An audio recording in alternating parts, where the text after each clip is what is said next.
Black elderly man humiliated at the bank. Luckily, Vin Diesel was there. Before we continue the story, tell us in the comment below, where are you watching from? And if you like these kinds of stories, make sure to subscribe to the channel, because tomorrow at 7 p.m. we have an amazing fresh story lined up for you. Some stories begin in the most ordinary places on a regular day, yet they end up revealing the truest parts of human nature. That was exactly what happened one late afternoon at the First Pacific Bank on Wilshire Boulevard in Los Angeles. The bank was packed, with long lines stretching from the service counters to the entrance. Customers shifted impatiently, checking their watches and whispering frustrated complaints under their breath.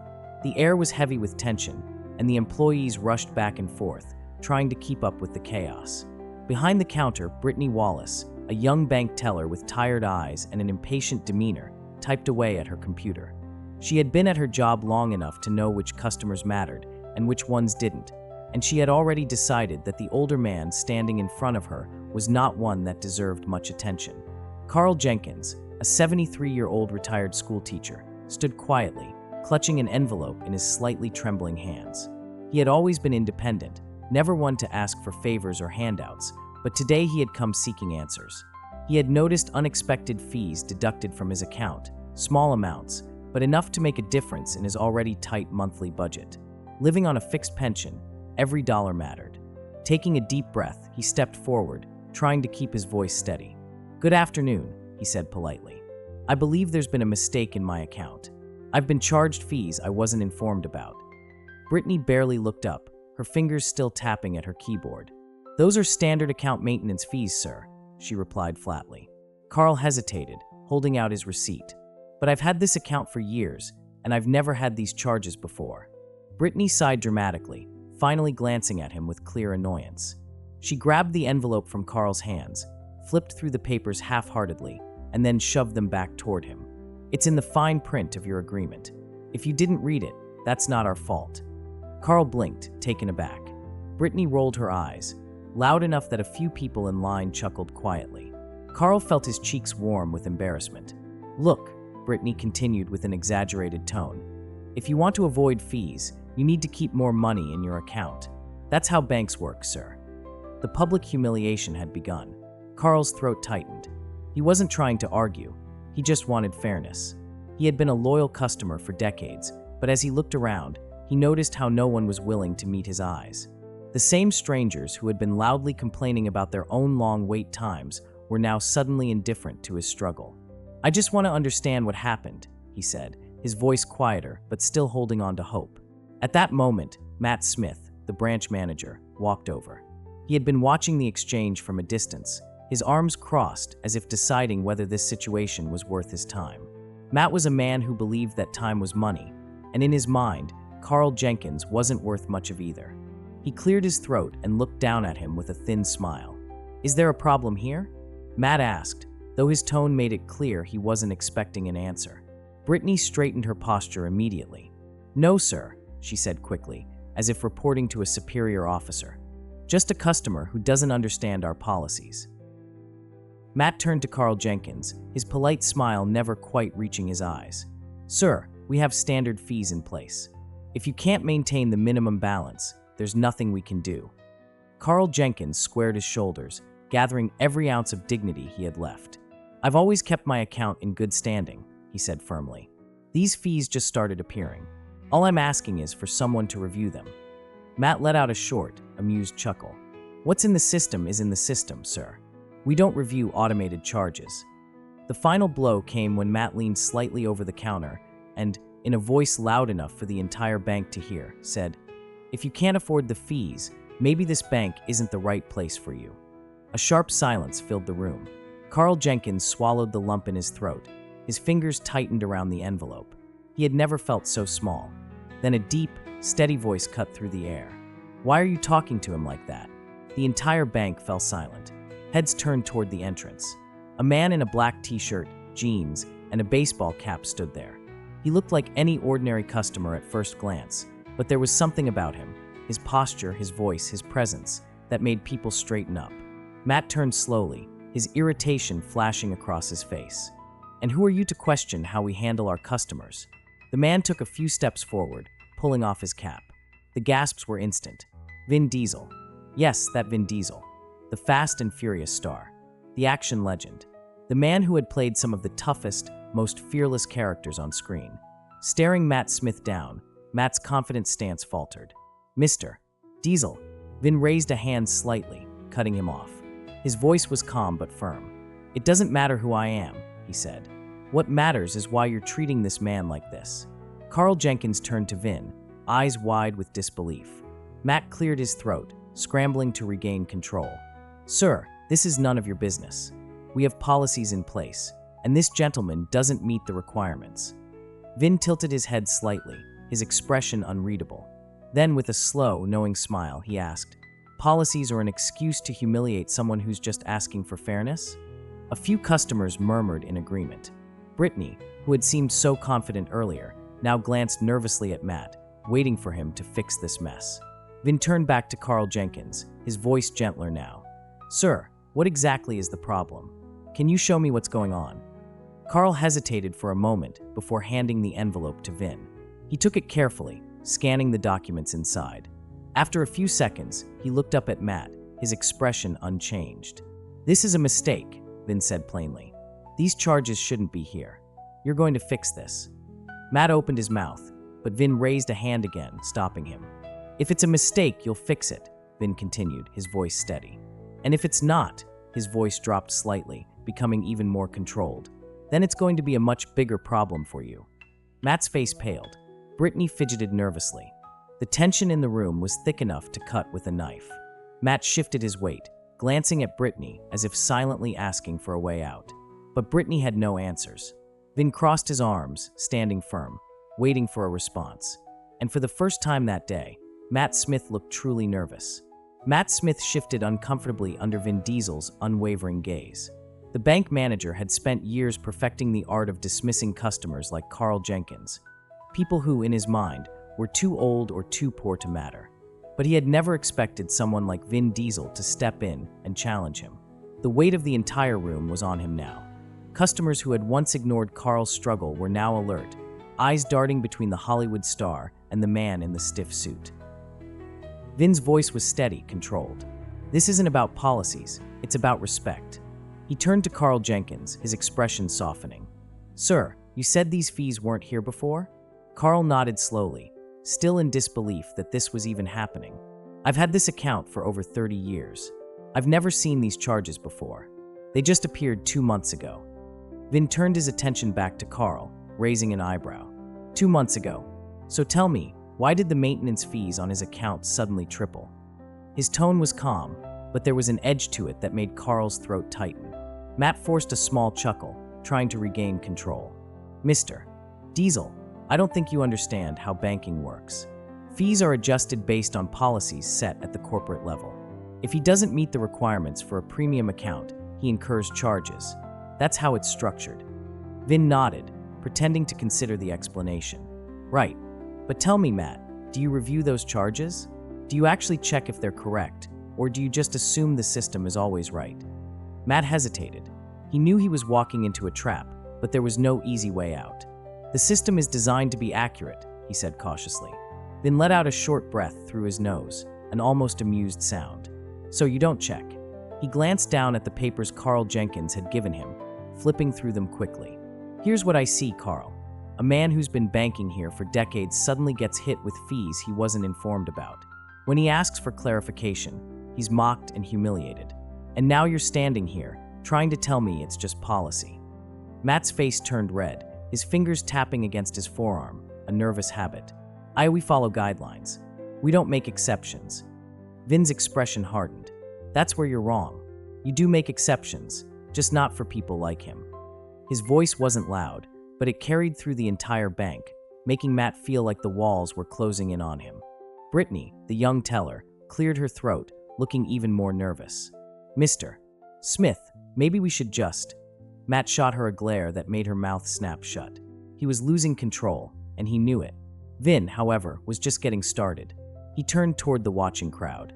How many of you have had unexpected fees show up on your accounts in the last few months? He held Carl Jenkins' papers up like evidence in a trial. At first, there was silence. Then a few hesitant hands went up. a middle-aged man in a work uniform, a young woman holding a baby, an elderly couple near the back. More hands followed. Matt's stomach dropped. This was bigger than just Carl Jenkins. Vin nodded slowly, scanning the room. So it's not just him. Interesting. He turned back to Matt. You might want to think carefully about your next words. Matt swallowed hard. He was trapped. If he kept dismissing Carl Jenkins, he'd be dismissing half the people in the room. If he admitted fault, his career could be on the line. Vin didn't give him time to think. Let me check something. He motioned toward the computer behind the counter. Since you're so sure the system is accurate, go ahead, pull up his account. Let's see those fees. Matt hesitated. Vin tilted his head. What's wrong? Thought you said everything was clear for people who pay attention. Brittany's fingers hovered over the keyboard. Matt shot her a look, but she wouldn't meet his eyes. She had no choice. With shaky hands, she pulled up Carl Jenkins' account. The screen loaded, the numbers appearing in sharp contrast against the glow of the monitor. Vin leaned in slightly, his eyes scanning the information. A slow smile crossed his face. Well, look at that. He tapped the screen lightly. The fees started 2 months ago, right after a change in bank policy, and not just to his account. He turned back toward the watching customers. How many of you have been here for more than 5 years? Several hands shot up. Vin's smile didn't fade. And how many of you started seeing new charges around the same time? More hands went up. The bank was completely silent, except for the sound of someone shifting uncomfortably near the back. Vin turned back to Matt. You see where I'm going with this?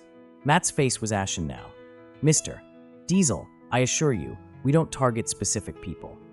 Vin held up a hand, cutting him off. You don't. Funny, because based on what I'm seeing, the majority of these new fees are hitting elderly customers. People who are less likely to challenge them, people who might not have the energy to fight back. He exhaled sharply, shaking his head. That's not policy, Matt. That's a scam. Matt opened his mouth, then closed it again. His pulse was hammering in his ears. Vin took a step forward, his voice lowering. I don't like bullies, Carl. And I really don't like people who take advantage of the ones who deserve the most respect. He motioned toward Carl Jenkins. This man dedicated his life to teaching. He shaped minds, and you're telling me he doesn't deserve basic decency? Matt was sweating now. He knew there was no talking his way out of this. The customers were watching, the employees were watching, and worst of all, someone was recording. He spotted a young man near the front of the line holding up his phone, filming the entire thing. Vin followed Matt's gaze and let out a low chuckle. Yeah, that's right. This is going out there. So here's what you're going to do, Matt. You're going to reverse every single one of those charges, not just for him, but for every single customer affected. And then you're going to apologize. Properly. Matt's jaw clenched. His career was flashing before his eyes. Vin stepped even closer. And if you don't, he let the question hang in the air before shaking his head. Well, let's just say I'd be really interested to see how corporate reacts when they find out their branch manager made headlines for defrauding elderly customers.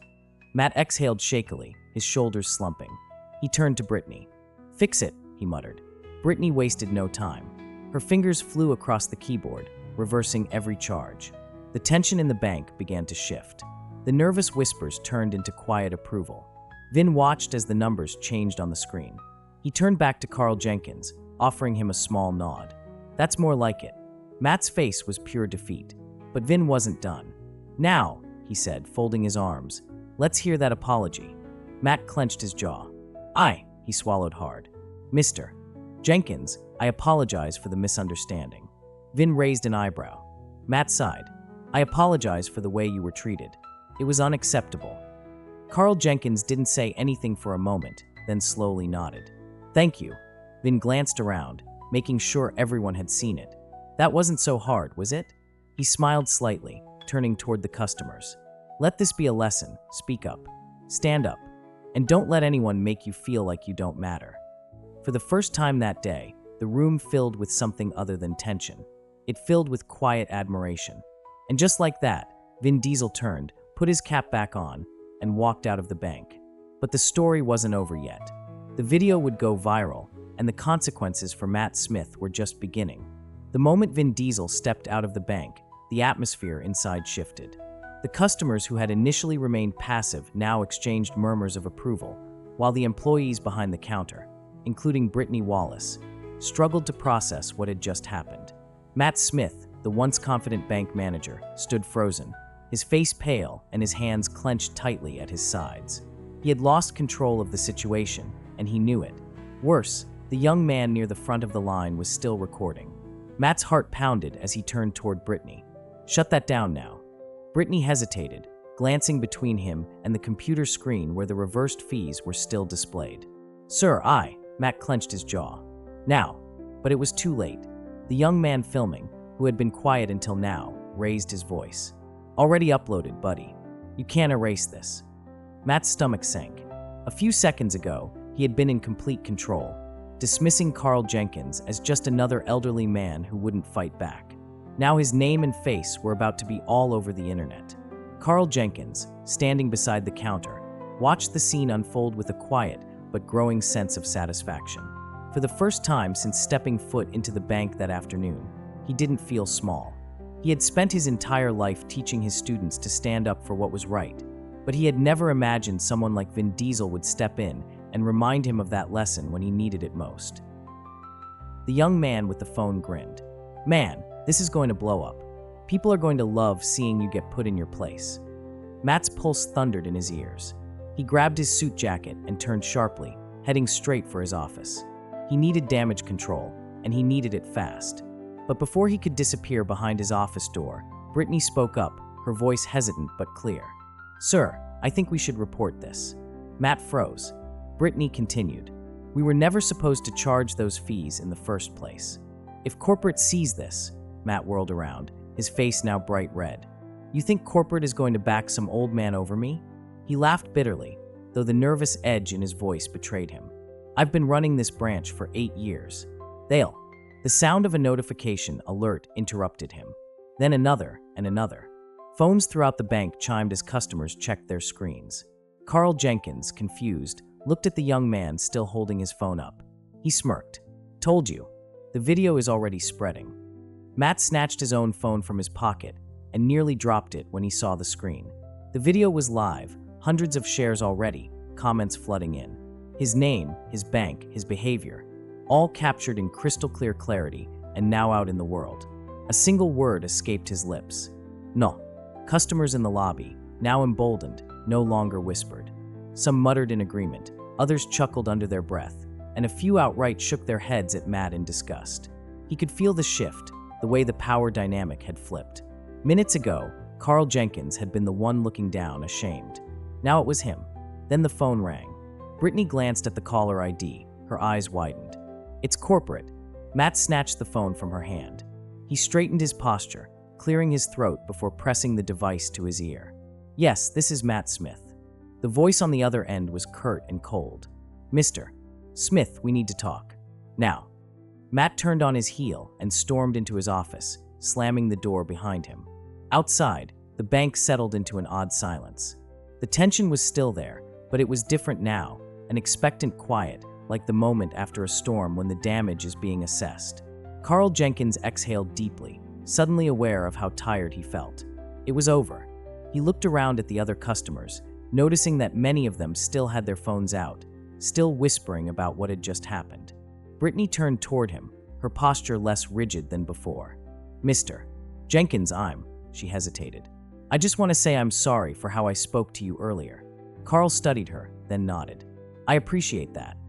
Brittany hesitated, then added, "And I'm really sorry you had to come here to fight for something that should have been yours in the first place." That Carl Jenkins knew was the real apology. The bank's doors opened, and for a brief moment, a hush fell over the room. Everyone instinctively turned toward the entrance, almost as if expecting Vin Diesel to walk back in and finish what he started. But it was just another customer, a woman with 2 children, looking as exhausted as any working mother on a Friday afternoon. Carl Jenkins smiled to himself. Vin Diesel didn't need to come back. He had already done what he came to do. A few days later, the full impact of that afternoon hit like an earthquake. The video of the confrontation spread faster than anyone had anticipated. News outlets picked it up, social media exploded, and within 24 hours, the First Pacific Bank's headquarters had released an official statement announcing an internal review of the branch's practices. By the end of the week, Matt Smith was removed from his position. Corporate cited a failure to uphold company values and multiple customer complaints that had suddenly gained traction following the viral video. Brittany was placed under review, but ultimately kept her job after testifying against Matt, admitting that she had been pressured into following unethical instructions. Most importantly, every single customer affected by the unnecessary fees was refunded in full. Carl Jenkins watched it all unfold from the comfort of his home. He never thought a trip to the bank would turn into something this big. But as he sat at his kitchen table, sipping tea and reading the latest headlines about Matt's dismissal, he couldn't help but feel a quiet sense of victory. Then one morning, an envelope arrived in the mail. It wasn't from the bank. It was postmarked from a film studio in Los Angeles. Inside was a single handwritten note. "Mr. Jenkins, you didn't need me to stand up for you. You already had the strength. You just needed someone to remind you. Hope this makes you smile. Vin." Tucked inside the envelope was a signed Fast and Furious poster and a personalized invitation to one of Vin Diesel's upcoming movie premieres. Carl laughed, shaking his head in disbelief. He set the note down gently, running his fingers over the signature. For the first time in a long time, he felt seen. He felt valued. He felt unstoppable. He stood up, stretched, and walked to his front door, feeling lighter than he had in years. The world wasn't perfect, but now he knew. When you fight for what's right, sometimes the right people show up to fight with you. Thank you for watching. If the story warms your heart, subscribe to the channel and click the screen for more inspirational stories of resilience, compassion, and hope. If you like the last story, here is another fresh. Life often throws unexpected challenges our way, but how we respond defines who we truly are. This is the story of Daniel Carter, a hardworking waiter who believed in doing the right thing, only to be punished for it. But fate had other plans. What happened next not only changed his life, but also transformed an entire workplace. Stay until the end for a powerful message on integrity and standing up for what's right. Before we continue the story, tell us in the comment below, where are you watching from? And if you like these kinds of stories, make sure to subscribe to the channel, because tomorrow at 7 p.m. we have an amazing fresh story lined up for you. Daniel struggled at Sunset Diner for nearly 3 years. Sunset Diner had been more than just a workplace. It had become his second home. It wasn't glamorous, just a small, local restaurant wedged between a gas station and a laundromat in the heart of Springfield. The customers ranged from truck drivers stopping for a quick meal to families enjoying their Sunday breakfasts. The pay was low, the hours were long, and the management was indifferent. Yet Daniel stayed. He had no choice. His younger brother, Jake, was in college, and though Jake didn't know it, Daniel helped pay for his books and groceries whenever their mother couldn't. He worked double shifts, picked up extra hours whenever possible, and still barely made ends meet. Once, Daniel had dreamed of finishing school, maybe pursuing a career in business, but those dreams had been placed on hold. The diner was where he belonged, for now. And despite the difficult conditions, he took pride in his work. He memorized customers' usual orders, learned their names, and found small ways to brighten their day. But beneath the surface, Sunset Diner had an unspoken rule. Certain customers were treated better than others. Daniel saw how some waitstaff played favorites, serving well-dressed customers with enthusiasm while ignoring those who looked like they wouldn't tip well. Truck drivers, construction workers, and elderly customers often received the cold shoulder. Olivia, a senior waitress, frequently scrolled through her phone instead of serving tables she deemed not worth it. Jake, a newer server, outright avoided certain tables, knowing there wouldn't be a big tip waiting for him at the end of the meal. Daniel hated it, but speaking up came with consequences. He had learned that lesson the hard way months ago when he casually mentioned that a customer had been waiting too long. Olivia had shot him a glare and said, "You don't get paid extra for being a saint, Daniel." Since then, he had kept his head down, avoiding conflict at all costs. Yet, deep down, a part of him burned with frustration. Why was it so difficult to treat people with respect? Why did kindness feel like an uphill battle in a place that should be about service? He often thought about quitting, but with bills to pay and no backup plan, he couldn't afford to take that leap. And then came the night that changed everything. The moment that forced Daniel to choose between staying silent and standing up for what was right. A moment that would cost him everything and at the same time, give him the opportunity of a lifetime. It was a slow Wednesday evening when an older man walked into the diner. He was dressed simply, clean but unremarkable. Daniel immediately noticed the way he hesitated at the entrance, as if he already knew how he would be treated. And sure enough, his coworkers' reactions were swift. Olivia didn't even look up from her phone. Jake, mid-sentence, paused and avoided eye contact with the man. The atmosphere grew tense, thick with unspoken judgment.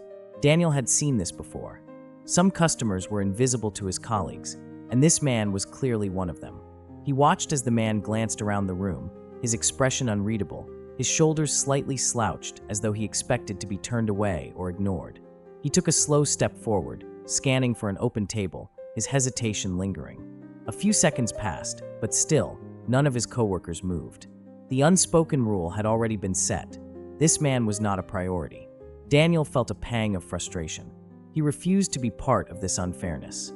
Taking a deep breath, he stepped forward with a warm smile, greeting the man in a way that made it clear he was welcome. "Good evening, sir.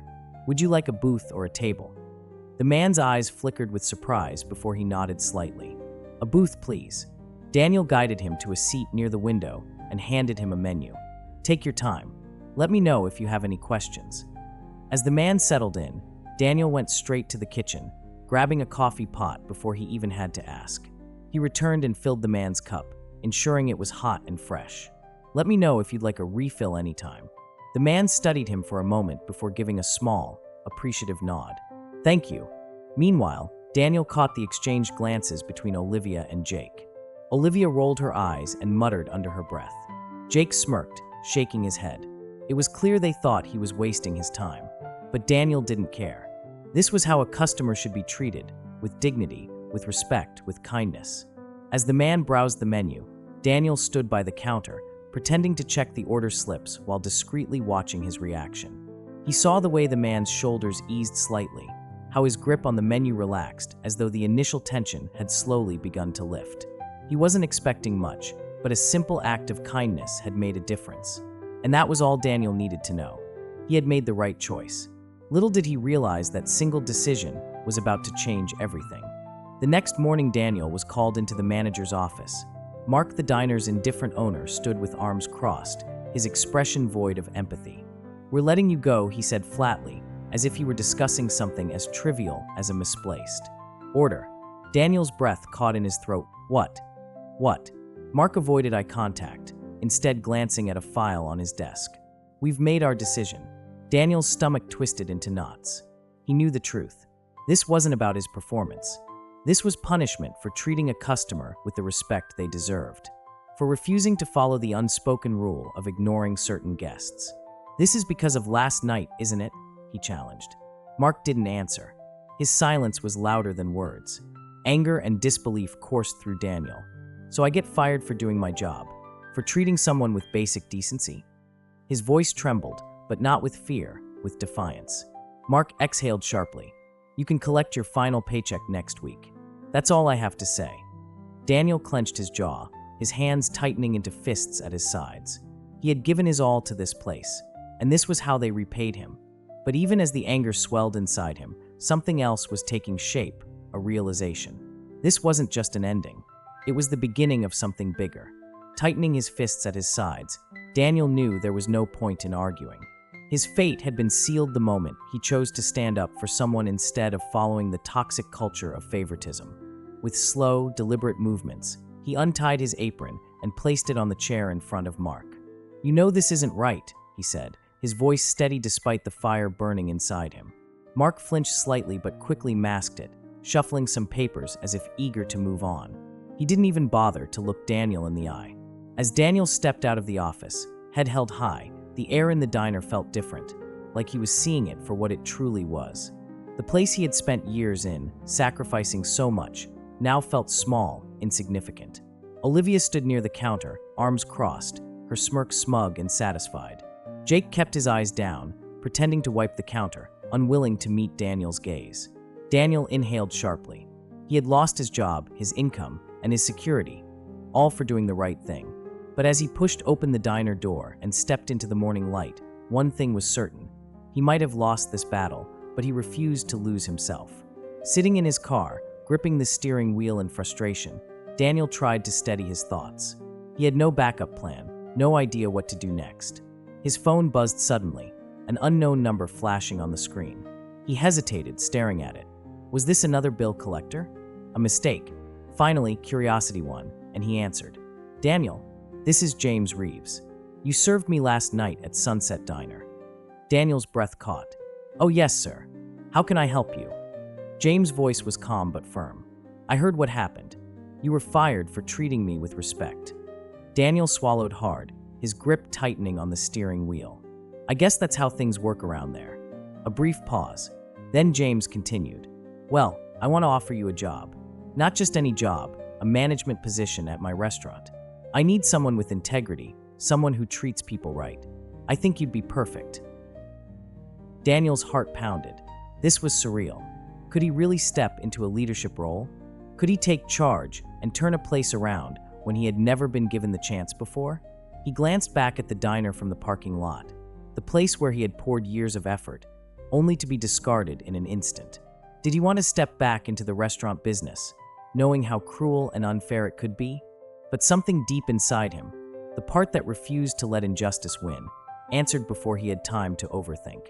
You're offering me the chance to fix what's broken? He asked, his voice steadier than he expected. James' voice softened but remained strong. I'm offering you the chance to make it your own. I don't just want a manager, Daniel.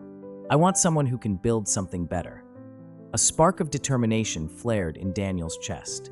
He had spent years keeping his head down, believing that playing it safe was the only way to survive. But where had that gotten him? Fired, disrespected, forgotten. Maybe it was time to stand tall, to take control instead of being controlled. He exhaled, letting the weight of the past few hours settle over him. Then, with newfound resolve, he spoke. I'll do it, but on one condition. I run things my way. James chuckled, his tone warm and approving. That's exactly what I was hoping you'd say. The return as the boss. The next morning, Daniel stood outside Sunset Diner, gripping the strap of his bag. Yesterday, he had walked out with nothing. Today, he was walking back in as the new manager. The air was crisp, carrying the scent of fresh bread from the bakery down the street. The morning rush had begun, but today, everything would change. As he stepped inside, the usual breakfast crowd chatted over coffee and eggs. Waiters weaved between tables, balancing plates stacked with pancakes and steaming cups of coffee. The bell above the door jingled, drawing attention his way. Olivia's smirk vanished the moment she saw Daniel. Jake, laughing mid-sentence, froze, his face quickly shifting to a look of unease. And then Mark emerged from the back, a stack of invoices in his hand, his brow furrowed, until his eyes landed on James Reeves standing beside Daniel. As of this morning, James announced in a firm, unwavering voice, Sunset Diner has new management. Effective immediately. Mark, your position is terminated. A stunned silence filled the room. Forks clinked against plates as customers paused mid-bite. Mark's face turned an alarming shade of red, his jaw tightening as he struggled to process what he had just heard. Wait a minute. James didn't give him the chance to finish. I've already heard enough. Turning his attention to the rest of the staff, James continued, his voice carrying throughout the restaurant. Last night, I visited this establishment as a regular customer. What I witnessed was unacceptable. This man, he gestured to Daniel, was the only one who did his job with dignity and respect. That's why he's now your new manager. Another wave of silence rippled through the diner. Olivia's complexion paled, her smug demeanor cracking. Jake clenched his jaw so tightly that his teeth looked as if they might shatter. Daniel let the moment sink in, then stepped forward. This place is going to be different, he said, his voice steady. Respect will no longer be optional. Everyone, staff and customers alike, will be treated with fairness. If you have a problem with that, you know where the door is. Nobody moved. Nobody spoke. For the first time in years, Daniel felt something he hadn't in a long time. Power. Not the kind that controlled others, but the kind that came from knowing he was finally in control of his own life. Some staff members shifted uncomfortably, stealing glances at each other, wondering what this meant for them. Daniel took a step forward, his voice steady but commanding. I know change isn't easy, he said, scanning the room, but this place will be run differently from now on. Everyone will be treated fairly, staff and customers alike. Jake exhaled sharply, but Olivia crossed her arms, clearly unimpressed. And what if some of us don't like the changes? She asked, her tone laced with defiance. Daniel, standing tall beside James Reeves, gave a small, knowing smile. "Then you're welcome to leave." The weight of his words settled over the room. Olivia pursed her lips, but said nothing more. The tension in the air remained thick, but Daniel refused to let it shake him. He turned his gaze toward the rest of the team.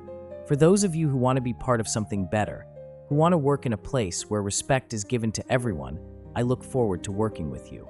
A few hesitant nods came from the kitchen staff. The busboy, who had always kept his head down, looked relieved. Even a few customers gave small nods of approval, watching the shift unfold before their eyes. Daniel let the silence stretch for a moment before finally breaking it with a firm, confident smile. "Looks like we all have some adjusting to do. So, let's get to work." The transition wasn't easy. Olivia barely spoke to Daniel, her smugness replaced with quiet resentment. Jake sulked through his shifts, his reluctance evident, but he stayed. Some employees left outright when they realized the old favoritism was gone for good. The toxic environment that had once thrived under unspoken rules and double standards was no longer sustainable. And Daniel, he didn't lose sleep over it. He wasn't there to make friends, he was there to make things right. Weeks passed, and slowly but surely, the diner changed. Customers who had once been ignored received warm welcomes. Service improved. A new sense of community began to form. Staff members who had once been hesitant to change started to see the benefits of a fair and respectful workplace. The old hierarchy dissolved, and in its place was a culture of teamwork and equality. Daniel led by example. He made sure no customer was treated differently based on their appearance or assumed tipping habits. He implemented small but meaningful changes, encouraging the staff to engage with customers genuinely, updating the menu to include customer favorites, and even organizing occasional team meetings where concerns could be addressed openly. At first, there was resistance. Olivia remained distant, her interactions with Daniel minimal and curt. Jake continued to drag his feet, but it became clear he had no better options. A few employees stormed out in frustration when they realized the era of selective service was truly over. But for those who stayed, something remarkable began to happen. They started to take pride in their work. Their interactions with customers became more sincere. Smiles became more frequent, and the once hostile work environment began to feel lighter. The biggest change, however, came from the customers. Regulars who had once been overlooked now returned with gratitude, tipping generously and expressing their appreciation for the improved service. New customers began to take notice, drawn in by the welcoming atmosphere. Sunset Diner, once a place of inconsistency and favoritism, became known for its genuine hospitality and fair service. One evening, as Daniel wiped down the counter, a man who had been coming in for years but had never been acknowledged before approached him. "I don't know what you did," the man said, "but this place feels different better." Daniel smiled, feeling a deep sense of fulfillment. "It's not just me," he replied. "It's all of us." For the first time, he felt something new: respect. Not just from his customers, but from himself. Daniel Carter's story is a powerful testament to the value of integrity and kindness, no matter the circumstances. Standing up for what is right may come with challenges. It might cost us our jobs, stability, or even our sense of security. But in the end, honesty and strong moral values always get rewarded. Daniel didn't just stand up against injustice. He transformed the entire culture at Sunset Diner, turning it from a place filled with favoritism and disrespect into a warm, fair, and professional environment. He proved that one person can make a difference when they stay true to their principles. Doing the right thing isn't always easy, but it's always worth it. Standing up against unfairness can open doors you never imagined. Real change starts with small actions: a smile, a kind gesture, a fair decision. Persistence and kindness can help us create a better community, not just for ourselves, but for those around us. Daniel's story reinforces the power of kindness and integrity. Sometimes, life puts us in tough situations to test our true values. But only when we dare to stand up and take action can we change our circumstances. Daniel's story is a testament to the power of integrity. Doing the right thing isn't always easy. It can cost you everything. But sometimes, standing up for what's right opens doors you never imagined. If this story inspired you, like this video and subscribe for more powerful tales of resilience, transformation, and second chances. Would you have taken the risk Daniel did? Tell us in the comments below.